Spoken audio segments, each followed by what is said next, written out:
사도신경으로 우리 신앙을 고백하겠습니다. 나는 전능하신 아버지 하나님 천지의 창조주를 믿습니다.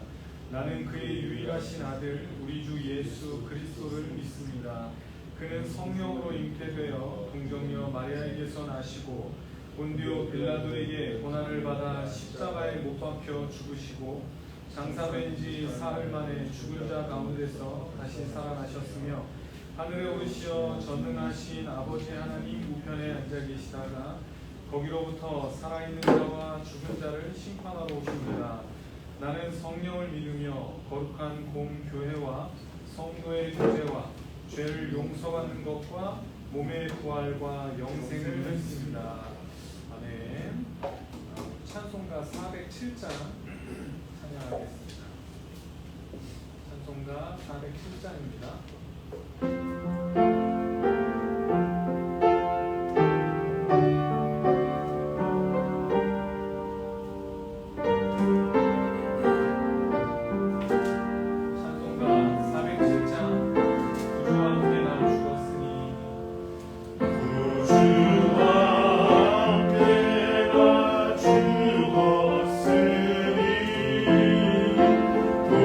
구주와 함께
살아계신 하나님, 예수 그리스도의 그 구속으로 말미암아 우리가 새로운 생명을 얻었습니다. 우리가 새로운 생명으로 살아가고 있습니다. 그런데 자꾸 현실에 눈을 돌리며 현실에 너무 집중하여서 다시 오실 예수님을 잊어버리고 살 때가 얼마나 많은지 모릅니다. 정말 예수님께서 다시 오실 것을 의식하지 못하고 살아갈 때가 얼마나 많은지 모릅니다. 우리 함께 예수님의 다시 오심에 대해서 같이 배웁니다. 주님, 이 배움이 우리의 삶 가운데 잘 적용되어서 그저 예수님이 언젠가 오실 거라는 지식으로 남는 것이 아니라 실제로 우리를 현재 깨어나게 하셔서 우리의 초점이 예수님의 다시 오심이 되게 하시며 그것에 기초해서 살아가는 우리의 삶 될 수 있도록, 긴장하며 살아가는 삶 될 수 있도록 도와주시옵소서.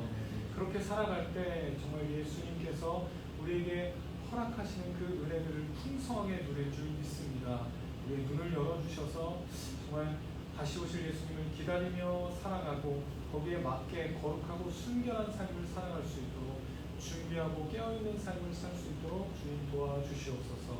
지혜 주셔서 오늘 우리가 같이 예수님 다시 오심에 대해 배울 때 잘 이해되게 하시고 또 잘 기억할 수 있도록 하나님 함께하여 주시옵소서. 이 시간 우리와 함께 하심을 믿으며 예수님의 이름으로 기도드립니다. 네.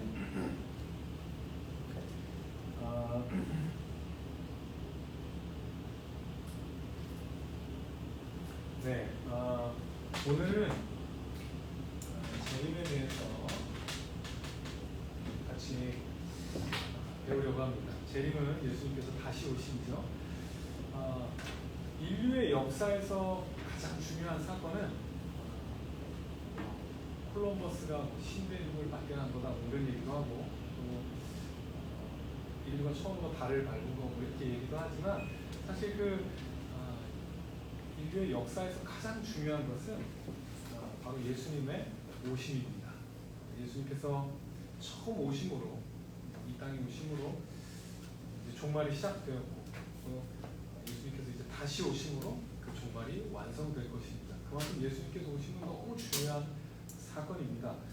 또 예수님께서 처음 오심으로 구원이 시작됐고 그 시작된 구원이 예수님께서 다시 오심으로 완성될 것입니다. 특별히 이제 예수님께서 다시 오시는 이 재림은 이 옛 세상이 완전히 끝나고 이제 새로운 하늘과 땅, 새로운 시대가 시작되는 굉장히 중요한 전환점이 될 것입니다. 그래서 재림은 너무 중요한데요. 오늘 그 재림에 대해서 몇 가지 내용들을 한번 배워보도록 하려고 합니다. 먼저는 재림의 시기에 대해서 배울 거고요. 그리고 두 번째는 재림의 모습, 어떤 모습으로 재림하시는지, 그리고 세 번째는 재림 시에 일어날 일,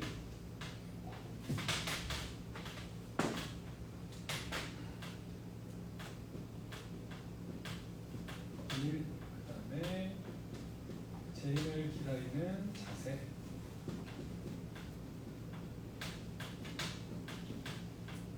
이렇게 네 가지를 오늘 같이 다뤄보도록 하겠습니다. 재림의 시기, 먼저 이제 재림의 시기를 생각하면요, 우리 지난 시간까지 그 예수님의 재림 이전에 일어날 징조들에 대해서 같이 배웠습니다. 근데 그 중에 이제 굉장히 중요한 거, 계속해서 강조했던 게 뭐냐면 마지막 때라는 것이 언제냐면, 마지막 때라는 것이 어떤 예수님의 재림에 가까운 언제 요걸 말하는 것이 아니라 마지막 때라는 것이 초림부터 시작해서 재림 사이에 있었던 일이다. 그래서 그 징조들, 마지막에 일어날 징조들이 재림에 가까운 그 언젠가 이제 거의 재림에 다 왔을 때 일어날 징조들을 성경에서 말씀하는 것이 아니라 예수님이 처음 이 땅에 오시고 아기 예수님으로 처음에 오시고 그리고 이제 다시 오시기까지 그 사이에 일어날 일들을 예언하는 것이 그 징조라는 것을 우리 지난 시간에 같이 배웠습니다. 그래서 오늘은 그 중에 이제 뭐 말세 혹은 마지막 때 이런 내용들이 이제 성경에 굉장히 많이 나오거든요. 그러면 그 구절들을 그런 단어들이 어떤 맥락에서 어떻게 사용되는지 한번 직접 한번 찾아보려고 합니다. 주로 이단들이 이제 성도들을 미혹할 때 이런 단어들이 들어간 구절들을 가지고 야 봐라 이제 때가 다 되지 않았냐 뭐 내가 바로 심지어는 봐라 때가 되지 않았냐 내가 바로 그 다시 오신 재림 예수다 뭐 이제 이렇게 주장하면서 이단들이 이제 미혹을 하는데요. 한번 찾아보도록 하겠습니다. 요한일서 2장 18절입니다. 우리 한번 성경을 좀 많이 찾을 건데요. 한번 찾아서 직접 좀 확인을 하면 아마 좋을 거라고 생각을 합니다. 요한일서 2장 18절입니다. 요한일서 2장 18절 페이지는 389페이지입니다. 요한일서 신약성경 389페이지 요한일서 2장 18절입니다. 네, 우리 같이 한번 다 찾으셨나요? 페이지는 389페이지입니다. 요한일서 2장 18절 같이 한번 읽어보겠습니다. 아이들아 지금은 마지막 때라 적그리스도가 오리라는 말을 너희가 들은 것과 같이 지금도 많은 적그리스도가 일어났으니 그러므로 우리가 마지막 때인 줄 아노라. 네, 여기 18절 보시면 사도 요한은 물론 우리보다 뭐 대략 한 1900년 이 정도 이전에 존재했던 분입니다. 그때 사셨던 분인데요. 근데 이제 그 사도 요한이 여기서 뭐라고 하냐면 지금은 마지막 때라 이렇게 말씀하고 있습니다. 그러니까 우리가 살고 있는 지금이 아니라 그죠? 사도 요한이 살던 그 시기를 아이들아 지금은 마지막 때라 적그리스도가 오리라는 말을 너희가 들은 것 같이 지금도 많은 적그리스도가 일어났으니 그러므로 우리가 마지막 때인 줄 아노라. 뭐 징조와 연결을 지으면요 마지막에 그 적그리스도들이 일어난다고 했는데 그 마지막 때 지금 적그리스도가 일어나지 않았냐? 우리가 지금 마지막 때에 살고 있다라고 사도 요한이 우리보다 훨씬 전에 예수님 예수님 시대에 살았던 사도 요한이 이렇게 표현을 하고 있습니다. 그래서 마지막 때라는 말은 요 초림과 재림 사이 그 전체 그 시대를 성경은 마지막 때라고 하는 겁니다.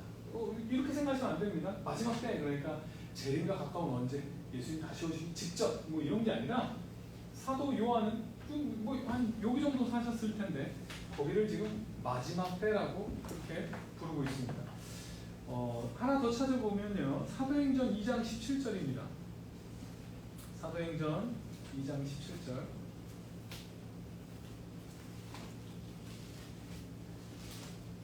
사도행전 2장 17절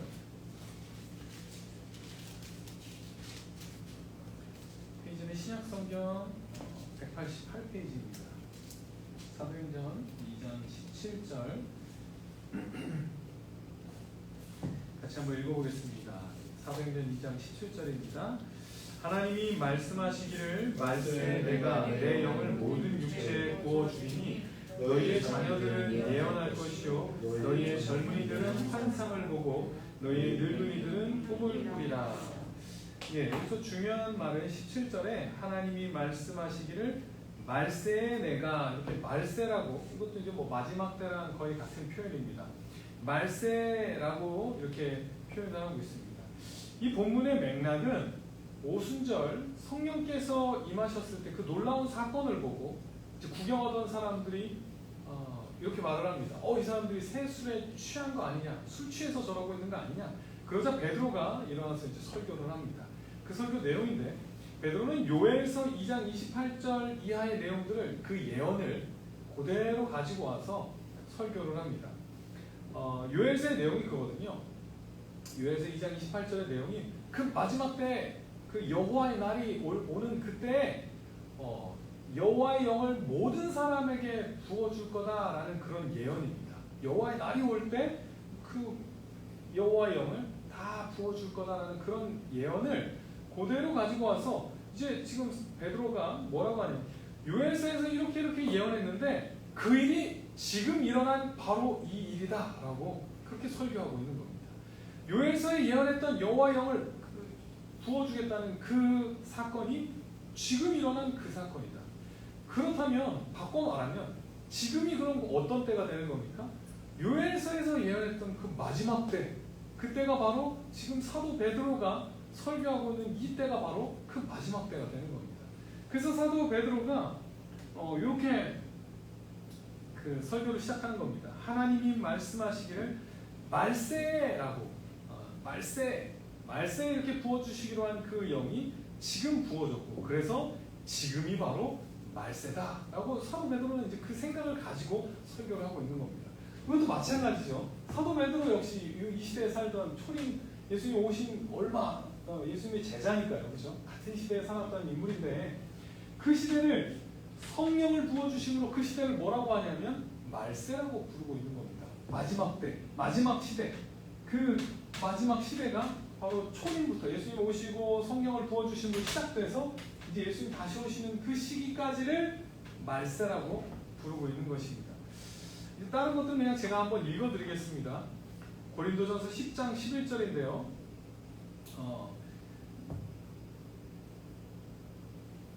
그들에게 일어난 이런 일은 본보기가 되고 또한 말세를 만난 우리를 깨우치기 위하여 기록되었느니라. 사도 바울도 고린도전서 10장 11절에서 말세를 만난 우리라고 이렇게 표현하고 있습니다. 마찬가지죠. 사도 바울도 이 시대인데, 그러니까 예수님 오신 이후 그 시대를 말세라고 부르고 있습니다.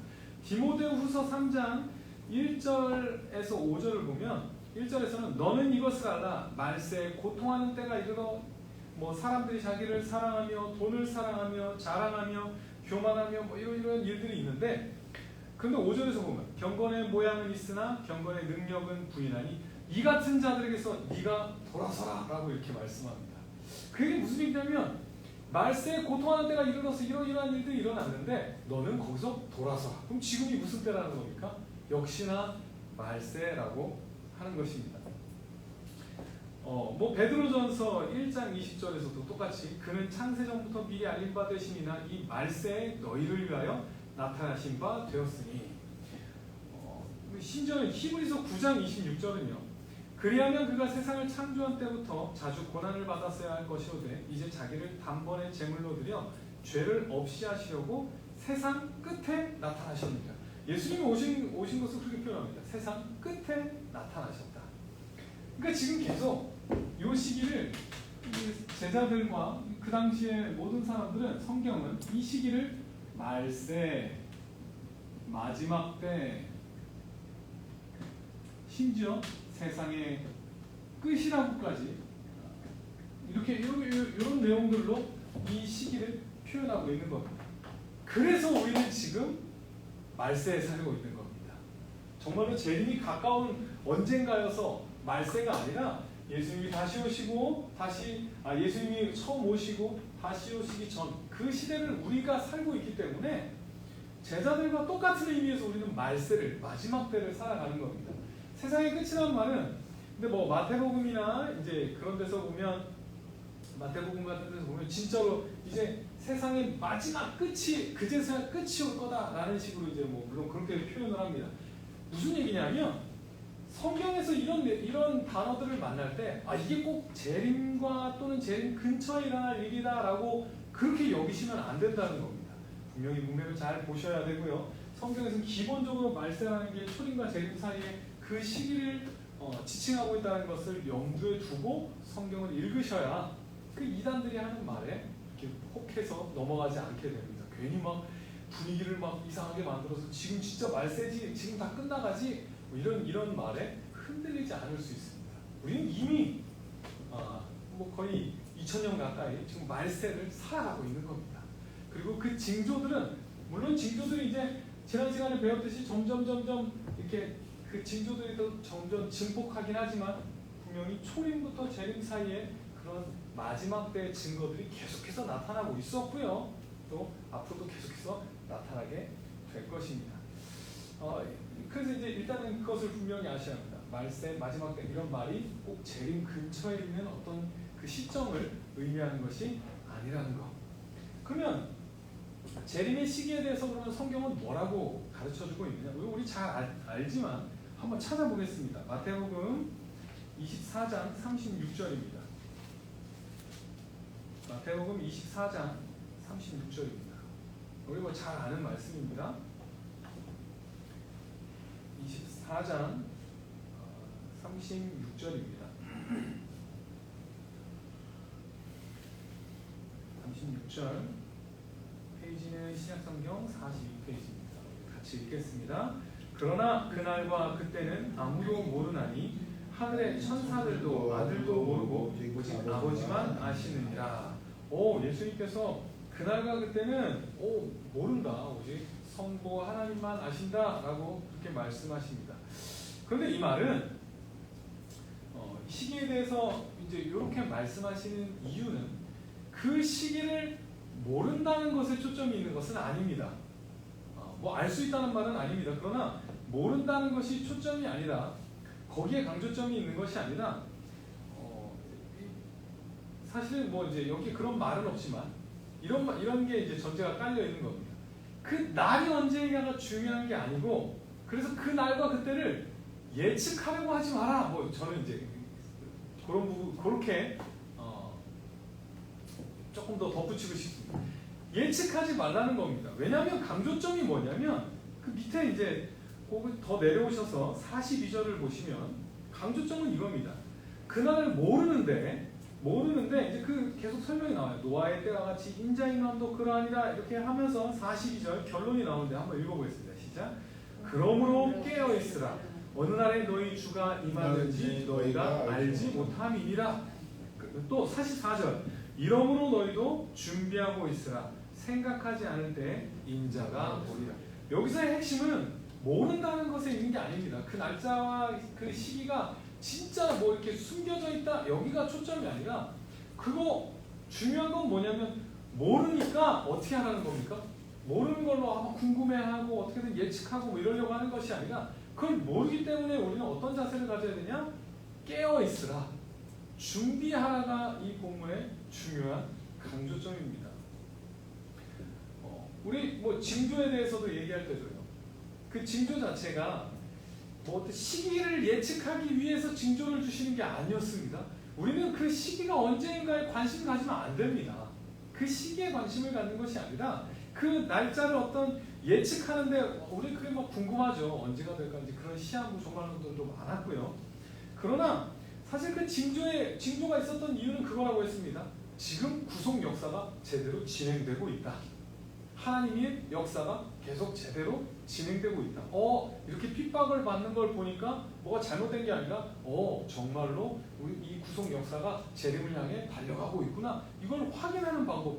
복음이 전파되는 걸 보니까 진짜로 구속 역사가 제대로 진행되고 있구나. 요거를 확인하는 용도로 징조를 주셨다고 강조했습니다. 그렇게 잘 가고 있구나를 확인하며 준비하는 삶을 사는 것이 사실은 목적입니다. 근데 이제 자꾸 우리는 궁금하죠. 이 재림의 시기를 너무 알고 싶어요. 그런 시한부가 그래서 참 많고 거기에 혹하기도 했는데요. 시간을 알게 되면 어떻게 됩니까? 이거 자꾸 예측하려면 이거 어떤 반응이 일어나게 됩니까? 시한부 종말론이 일어날 때마다 나타났던 그 현상들을 보시면요. 일단 기본적으로 정상적인 그 삶을 다 막 집어 던지죠. 학교도 막 안 가고 직장생활 다 버리고 뭐 가정도 버리고 뭐 어디 모여서 기도하고 뭐 이제 한 달 있으면 오신다고 한 달 있으면 오실 거니까 어딘가에 모여가지고 다 버리고 가서 막 그렇게 다 버립니다. 오히려 막 그 하나님이 기뻐하지 않을 일을 하는 거죠. 하나님께서 그거 원하지 않으십니다. 그렇게 일상을 다 버리고 어딘가 모여서 진짜 다 버리고 그 날을 기다리는 거 이걸 원하시는 거 아닙니다. 그래서 날짜를 알려고 하면 안 됩니다. 날짜를 예측하면 그런 태도가 생기게 되고요. 또는 반대로 뭐 예전에 1992년 10월 28일 밤 예수님 오신다고 할 때 이런 그 마음이 생기더라고요. 제가 뭐 거기에 막 이렇게 혹했던 건 아니지만 혹시 제가 어머니를 설득해서 혹시 10월 28일 오실지도 모르니까 우리 그동안 못 사 먹었던 그 비싼 주스 좀 사 먹읍시다. 제가 어머니를 이렇게 설득했어요. 어머니가 조금 거기에 넘어가셔서 그 주스를 사 먹은 적이 있어요. 그래, 혹시라도 오시면 이거 돈 뒀다 뭐하냐. 뭐 이제 그건 아주 그냥 이게 주스 하나 정도지만 사실 그런 태도들이 나타났습니다. 어차피 오실 거니까 지금 미리 다 누려버리자. 흥청망청 다 써버리자. 그래서 오히려 더 방탕을 조장하게 되기도 했습니다. 그런데 이제 이 시한부 종말론의 가장 큰 문제는 뭐냐면 양치기 소년 그 우화의 교훈과 같습니다. 뭐 언제 오신다? 뭐 1999년에 오신다? 뭐 역사 속에 계속 있었거든요. 그리고 뭐 계속 거짓말 이렇게 되니까 이제 사람들이 아예 안 믿고요. 재림 자체에 대해서 이상하게 여기고 재림이라는 말을 하면 사이비처럼 막 여겨지는 그런 문화가 생기는 겁니다. 그래서 교회에서 이건 당연히 성경에 기록되어 있고 재림에 대한 강조가 얼마나 많은지 몰라요, 성경에. 그런데 그 재림에 대해서 얘기하거나 강조하거나 뭐 시대의 징조 이런 걸 얘기하면 요한계시록을 설교하면 뭔가 막 그 사이비처럼 되는 그런 분위기를 만들어 버렸습니다. 그래서 이 시한부 종말론 그 가짜 시한부 종말론 뭐 언제 오신다 뭐 날짜를 자꾸 이렇게 하고 그런 그 이단들이 이렇게 그냥 우리 진짜 재림을 기다리지 못하도록 변질시켜 버렸고 그렇게만 만들어 버립니다. 그런데 우리 분명히 아셔야 합니다. 진짜로 재림에 대한 내용은 성경에서 상당히 많이 나오고 상당히 중요하게 강조되고 있다는 거 우리가 분명히 기억하셔서 그런 거에 흔들리는 것이 아니라 말씀에서 재림에 대해 어떻게 계시하고 계시며 또 이 재림에 대한 내용들을 통해서 우리에게 어떤 자세를 갖게 하시는지 우리 잘 보셔서 우리 그냥 넘기시면 안 됩니다. 하나님께서 이렇게 중요해서 말씀을 통해 우리에게 계시하셨다는 것은 우리 보고 잘 배우고 잘 읽고 잘 붙들고 있으라고 우리에게 계시하신 것이거든요. 그래서 우리 정말로 충실하게 깨어 있으셔야 합니다. 그러면 깨어 있는다는 게 뭔가라고 할 때 그 반대는요. 깨어 있는 것의 반대는 뭐냐면 그런 어떤 이 구속 역사의 흐름을 전혀 의식하지 않고 살아가는 겁니다. 재림에 대한 기대 없이 그냥 살아가는 겁니다. 아까 이 말씀도 보시면요. 노아의 때와 같이 인자의 임함도 그러하리라 하고 홍수전에 노아가 방주에 들어가던 날까지 사람들이 먹고 마시고 장가들고 시집가고 있으면서 홍수가 나서 그들을 다 멸하기까지 깨닫지 못하였으니 인자의 임함도 이와 같으리라. 그렇습니다. 의식하지 않고 그냥 눈에 보이는 현실을 사는 겁니다. 예수님이 다시 오신다는 것들은 염두에 두지 않고 그냥 먹고 마시고 사고 팔고 심고 집을 짓고 그냥 그렇게 살아가는 겁니다. 물론 이거 해야 됩니다. 우리 굉장히 중요합니다. 우리 먹고 살기 위해 이 현실을 먹고 살기 위해서 분명히 돈도 벌어야 하고요. 일해야 되고요. 자녀들 공부도 시켜야 되고 아주 중요합니다. 그러나 현실이 너무 강렬해서 때로는 우리의 시선이 그냥 온통 그 현실에만 빼앗길 때가 많다는 겁니다. 그래서 깨어 있어야 한다는 겁니다. 이거 안 하면 안 됩니다. 그러나 그게 전부인 것처럼 우리가 그 경제적으로 좀 우리나라가 풍요롭지 못한 시절에는 재림에 대한 기대가 되게 컸습니다. 지금 어릴 때에도 제가 이 찬양을 꼭 한번 찾아보려고 했는데 아무리 해도 제가 어릴 때 기억을 더듬어서 잘 못 찾겠더라고요. 근데 뭐 가사가 뭐 이런 거였습니다. 하늘에 구름만 뭐 보여도 예수님 다시 오시는가 그래서 주여 어서 오시옵소서 이렇게 이런 대충 이런 가사였는데 그렇게 이제 막 뭔가 저는 어릴 때도 애타게 막 그렇게 주님을 기다리는 그런 찬양들을 많이 했던 것 같은데 오늘날은 이제 이런 기대가 너무 많이 사라져 버렸어요. 왜냐하면 물질적으로 좀 풍요로워지니까 그냥 이 현실에서 누리는 삶이 너무 즐거우니까 재림보다는 그냥 예수님의 재림을 기다리기보다는 그냥 이 현실에서 더 누리고 이 현실에서 그 쾌락을 즐기는 것이 더 중요하게 그냥 그거에 시선을 다 빼앗겨 버리는 겁니다. 우리가 존재하는 이유가 마치 이 땅에서 쾌락을 누리고 즐겁게 살고 안정을 누리는 것 그게 마치 우리의 존재의 목적인 것처럼 그렇게 살아버리는 겁니다. 하나님의 축복이라는 것이 이 땅에서 경험하는 어떤 물질적인 풍요와 안정인 것처럼 그렇게 우리가 착각해버리는 겁니다. 그러나 성경의 시간표는 그렇지 않습니다. 이 땅을 지나서 영원히 예수님께서 다시 오시고 나서 영원한 새 하늘과 새 땅이 새 땅을 향하게 가고 있지 이 땅에서의 풍요와 안정이 절대로 목적이 아닌 것입니다. 그런데 우리의 시선을 자꾸 그렇게 여기에 빼앗기게 만들어 버리는 것입니다. 그래서 깨어 있으라고 하는 겁니다. 거기에 그냥 빠져 있는 게 깨어 있지 못한 겁니다. 시집가고 장가고 물론 가야 합니다. 그러나 그게 다인 것처럼 예수님 오시는데도 준비되어 있지 않고 온통 거기에 집중해서 살아가는 것. 그게 깨어 있지 못한 겁니다. 깨어 있는 것은 물론 이 땅에서 얻고 누리는 것에 대해서 감사해야 합니다.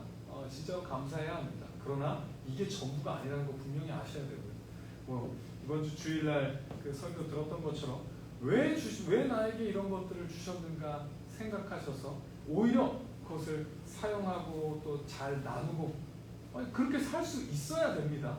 왜냐하면 이 땅이 전부가 아니기 때문에. 이 땅이 전부가 아니기 때문에. 또한 그래서 거꾸로 잃어버리고 또는 또 힘들어도 우리가 낙심하지 않을 수 있는 이유는 이게 과정이니까요. 이게 이제 실패가 아니거든요. 우리는 이렇게 가서 진짜로 예수님 다시 오시는 그때 진짜 우리 것을 얻게 되고 그때 진짜 우리의 모습을 찾게 되지 이 땅에서의 모습이 우리의 진짜 모습이 아니거든요. 이 땅에서 좀 초라해도 그게 우리의 진짜 모습은 아니거든요. 이건 지나가는 과정일 뿐입니다. 그래서 진짜 이 새 하늘과 새 땅이 예수님께서 다시 오실 때 이제 시작될 그게 우리의 목적임을 계속해서 의식하는 게 사실 깨어 있는 겁니다. 재림의 시기 가르쳐 주시 않으신 이유는 그겁니다. 깨어 있으라고. 진짜로 깨어 있어서 그때 반짝하는 것도 아니고 진짜로 깨어 있어서 항상 준비된 모습으로 거기 의식하며 살아가라고 이렇게 우리에게 알려주시는 것입니다. 두 번째 이제 재림의 모습 간단하게 하겠습니다. 예수님께서 어떤 방식으로 오시냐 하면요. 일단 첫 번째는 예수님께서 인격적으로 재림하십니다. 인격적으로 육신의 몸을 입고 사도행전 1장 11절을 보시면 예수님께서 그 천사들이 여기 하늘로 가심을 본 그대로 오시리라. 제자들에게 그렇게 말씀하십니다. 하늘로 올라가 예수님께서 이 땅에 오셔서 육신으로 그 공생애를 다 이렇게 지내셨던 그 육신의 모습으로 가셔서 이제는 다시 육체를 입은 모습으로 오실 것이라고 분명히 말씀하고 있습니다. 이제 왜 이걸 강조하냐면 영적으로 임재했다 이렇게 말하는 이간들이 있어요. 물론 말씀을 통해서 영적으로 임재하시지만 재림을 예수님이 다시 오심을 영적으로 어딘가에 임재해서 나에게 임재했다 이렇게 말하는 사람들도 있고요. 그거 믿으시면 안 됩니다. 예수님은 분명 다시 오시는데 가신 모습 그대로 어떤 다른 모습으로 오시는 것도 아니고요. 분명히 그 모습으로 다시 오실 것입니다. 그리고 또 중요한 것은 눈에 보이게 오실 것입니다. 인격적으로 오시되 또한 눈에 보이게. 이 눈에 보이게라는 것은 그겁니다. 계시록 1장 7절 말씀을 제가 읽어드릴게요. 볼지어다 그가 구름을 타고 오시리라. 각 사람의 눈이 그를 보겠고 그를 찌른 자들도 볼 것이요 땅에 있는 모든 족속이 그로 말미암아 애곡하리니 그러하리라. 모든 사람이 보는 겁니다. 누구만 보는 거 아닙니다. 내가 봤는데 어디에 예수님 오셨어 이거 아닙니다. 속을 필요 없습니다. 모든 사람이 다 알게 되고요. 모든 사람이 다 목격하게 되도록 예수님이 다시 오셨다 하면 아무도 부인할 수 없게 그렇게 예수님께서 다시 오시는 것입니다. 세 번째는요. 예수님께서 영광 중에 오십니다. 굉장히 중요합니다. 예수님께서 처음 오실 때는 이제 빌립보서 2장 7에서 8절에서 말씀하시는 것처럼 자신을 비우시고 어떤 종의 모습으로 그렇게 종으로 오셨습니다. 그런데 예수님께서 다시 오실 때는 이제 영광 가운데 오실 것입니다. 이게 얼마나 화려할지 한번 생각해 보시면 좋을 것 같아요. 하나님 앞에서 천사들이 그 영광을 보고 막 눈을 가리거든요. 진짜로 예수님께서 그렇게 영광스러운 모습으로 영광 중에 다시 오실 것입니다. 그렇게 예수님께서 오실 것입니다. 그러면 재림시에 일어날 일은 뭘까? 이거는 조금 정리를 하면요. 세 가지인데요. 첫 번째는 부활이 있을 것입니다. 부활. 예수님께서 다시 오실 때 이제 죽은 자들이 다 부활하게 될 겁니다. 지난 시간에 말씀했듯이 죄인이든 그 의인이든 함께 다 부활할 겁니다. 그러나 차이는 그거죠. 죄인은 심판의 부활로, 의인은 생명의 부활로. 어떻든 죽은 자들이 모두 다 이제 부활하게 될 것입니다. 그리고 두 번째는요, 최후의 심판이 있을 것입니다. 이 내용들은 이제 다음 주에 다시 할 겁니다.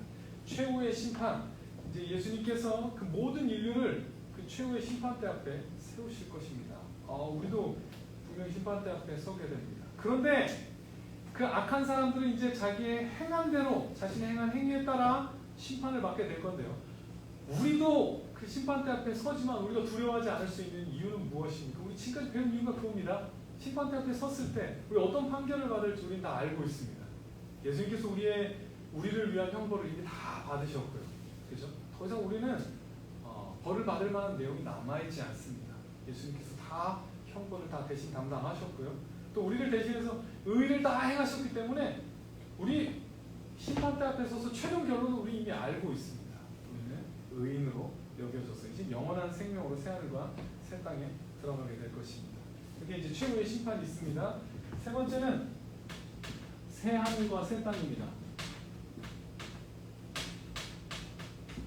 이제 예수님께서 다시 오시면 모든 사람이 부활하고 이제 마지막 심판이 있고 그 이후로는 예수님의 통치 가운데 새하늘과 새 땅, 영원한 삶이 시작될 것입니다. 이제 완전히 회복된 피조세계, 완전히 하나님의 그 뜻 가운데 완전히 회복된 완전해진 이 피조세계를 우리가 함께 완전한 몸으로 또 살아가게 될 것입니다. 이 내용들은 다음 주에 같이 배울 것이고요. 오늘 그러면 우리가 재림을 이렇게 이제 배웠는데요.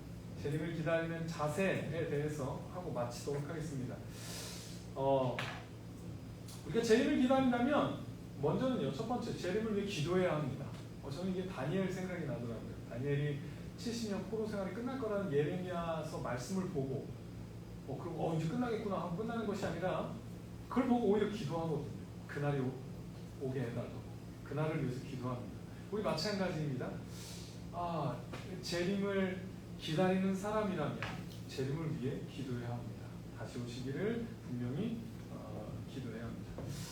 두 번째는요, 재림을 의식하며 깨어있는 삶이라는 건 거룩하고 순결한 삶을 살아가는 것입니다. 저도 갑자기 걱정이 되더라고요.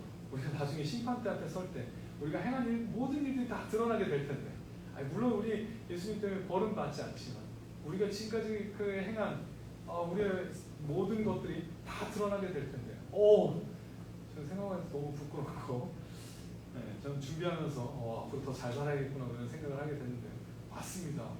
성경에서는 이 재림을 거룩하고 순결하게 살아야 할 동기로 제시하고 있습니다. 맞습니다.